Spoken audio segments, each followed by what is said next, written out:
Querem ver como eu transformei essa cômoda velha em um lindo cantinho do café? Então vem comigo. Ela tinha gaveta faltando, gaveta quebrada, porta quebrada, não tinha divisória, estava arriscada e com muita sujeira.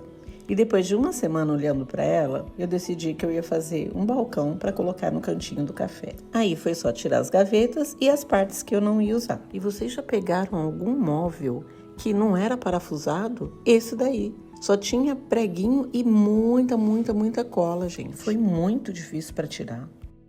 E como eu queria tirar essa parte de trás para deixar vazado, eu não tinha uma ferramenta adequada. Então eu peguei o estilete mesmo e fui passando diversas vezes até abrir um buraquinho onde eu conseguisse colocar a serra e tirar as partes que eu não queria usar, para deixar ela na altura das gavetas. E para ficar prático para eu trabalhar com essa serrinha, eu fui virando a cômoda para deixar ela da melhor maneira possível. Eu tive que usar um martelo e uma chave de fenda para descolar os puxadores dessas gavetas. Os puxadores estavam quebrados, velhos, estava bem feinho. Então eu queria trocar e eu fui descolando com todo cuidado para não estragar a madeira da gaveta. E nesse momento aí eu tinha decidido que não ia utilizar esse tampão. Ele estava muito danificado, então eu ia ter muito trabalho para lixar e passar massa. Então eu resolvi aproveitar umas outras madeiras que eu tinha aqui guardado. Então eu medi e pedi para o meu marido cortar. Tirando as partes que eu não queria, foi a hora de lixar. E o que deu mais trabalho para lixar foram esses vincos das gavetas, né? Porque ele vai acumulando sujeira. Mas aí eu dobrei uma lixa e fui passando diversas vezes até deixar bem limpinho. Tampei todos os buraquinhos com massa para madeira, inclusive dos puxadores das gavetas, porque como eu ia comprar ainda os novos, eu não sabia quais seriam as medidas.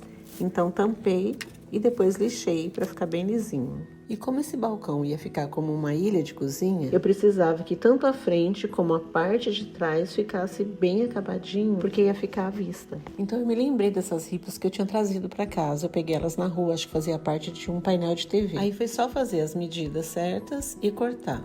E como o intuito desse canal é mostrar também o que dá errado, vou falar para vocês que eu estava procurando uma cor bem legal para pintar esse móvel. Achei esse azul maravilhoso e comprei. Eu queria fazer com ele uma mistura para virar aquela tinta chalk. Eu não sei se vocês sabem, se não souberem, deixa aí nos comentários que eu faço um vídeo para explicar. E a Sonsa abriu a lata e fez a mistura para tinta chalk. E só depois que eu vi que não ficava homogênea a mistura. E aí eu fui perceber que a tinta era a base de solvente, não era a base de água. Há quem diga que tinta à base de solvente dá um brilho melhor.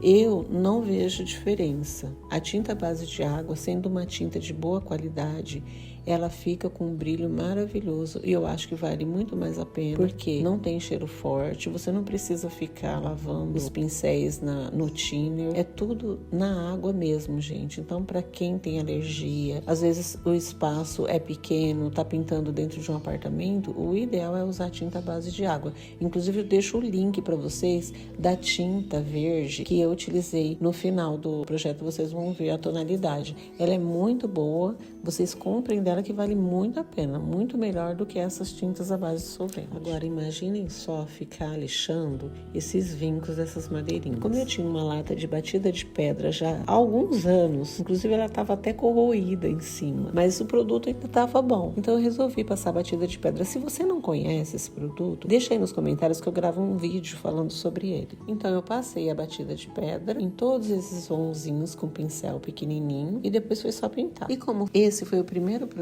que eu fiz, eu fiquei com medo de não ter lixado tão bem e depois de pintar, a tinta começar a descascar. Foi aí que eu resolvi passar batida de pedra nele também e deixar o serviço garantido por mais tempo. Mas ela deixa o móvel um pouco áspero, então eu peguei uma lixa 150 e fui lixando para dar uma alisada. Em toda a minha pesquisa sobre batida de pedra, eu não tinha visto em lugar nenhum que ela não pegava em cima de massa para madeira. Então fica a dica, gente, se vocês passarem massa na madeira, não adianta passar batida de pedra porque vai descascar. Para corrigir isso, eu passei um primer onde tinha as falhas e depois pintei por cima. E como vocês viram, eu tinha usado batida de pedra preta, que era a que eu tinha aqui em casa. Então eu achei muito boa essa tinta, que já na primeira demão ela dava uma boa cobertura. E eu passei 2 demãos e a terceira foi só com um pincelzinho para dar uns catas, sabe, gente? Onde tinha uma falhinha aqui ou ali.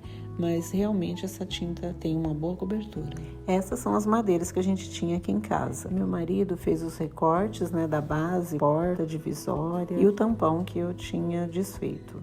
Colocando as peças já pintadas, cada uma no seu lugar, sempre com a dona Meg supervisionando. E essa parte que eu tô puxando é justamente a parte que eu cortei maior para colocar uma banqueta embaixo, como vocês vão ver daqui a pouco. E nessa parte eu coloquei dobradiças externas, puxadores novos. Eu conservei aquela gaveta falsa que abre por cima e coloquei um pistão para facilitar. E confesso que mesmo com um projeto na minha cabeça, eu não esperava que fosse ficar desse jeito. Eu achei maravilhoso. Eu coloquei no mesmo espaço do frigobar, fiz umas prateleiras, coloquei uns enfeites que eu já tinha também. Alguns eu fiz, eu vou colocar o vídeo no canal. Se você não tiver um espaço como esse, você pode fazer o seu cantinho do café ou o seu barzinho encostado na parede mesmo. Pega uma cômoda antiga, faz a reforma, encosta ela na parede que fica bonito do mesmo jeito.